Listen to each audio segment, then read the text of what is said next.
हाय सांग माने नमस्कार। चलतु आज आम बनइबा मुग रस बरा। यह कम सामग्री बनी थाए।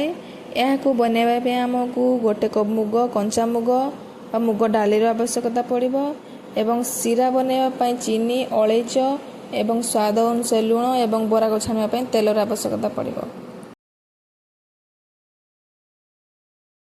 चलतु ये आम रेसिपीटा स्टार्ट करवा। देखो सब सामग्री मुझे नहीं जाइए। एठी आमे गोटे ग्राइंडिंग जार को नेबा से मुग को ऐड करदेबा एवं 2-4 अलैच और स्वाद अनुसार लुण दे ताको भल भाव में पेस्ट बनै नेबा। काठुआ कर चिकन की बाटिबे।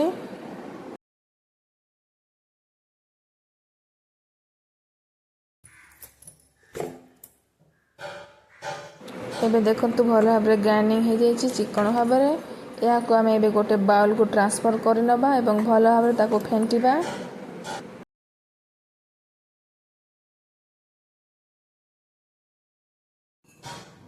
तापर आम नेक्स्ट प्रोसेस को जीवा। गैस ऑन करी कड़े बसैबा एवं से तेल को ऐड करवा बरा को छाणवाई। एपटे तेल गरम है भितर आम चलतु चाशनी को बन नवा। सेपटे मु गोटे पेन बसई नहीं से गोटे बड़ कप पानी को ऐड कर देछि एवं गोटे कप चीनी को मध्य ऐड कर देछि। तापर 2-4 अलैच को पकई भल भाव में गलई नवा। देखो सीरा प्रस्तुत होला भितर चलतु आम बरा गुड़ा को छाणी नवा। देखंतु तेल ठीक गरम हो गलानी। एबे चलतु बरा गुड़ा को पकुड़ी सेपरे छाणी नवा।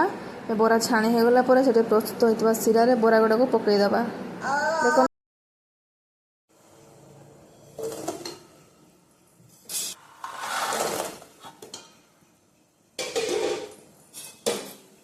एबे 1-2 मिनट फुटेबा पर एबे गैस को ऑफ कर नबा एवं गोटे प्लेट या को कवर कर नबा 10-15 मिनट पाई।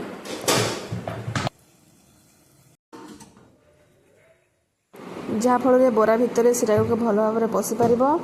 देखंतु बरा गुड़ी केमती सीरा सब शोषी नहीं केमती रसीला देखा जाउची। एबे को आम गोटे प्लेट को सर्व कर नबा। देखंतु मु काटिकी मध्य देखाउची केमती रस भरा है। गुलाब जामुन पर स्वाद लगे। जदि रेसिपीटा भल लगी मो चैनल को लाइक सब्सक्राइब शेयर करने को भूलिए। जय जगन्नाथ।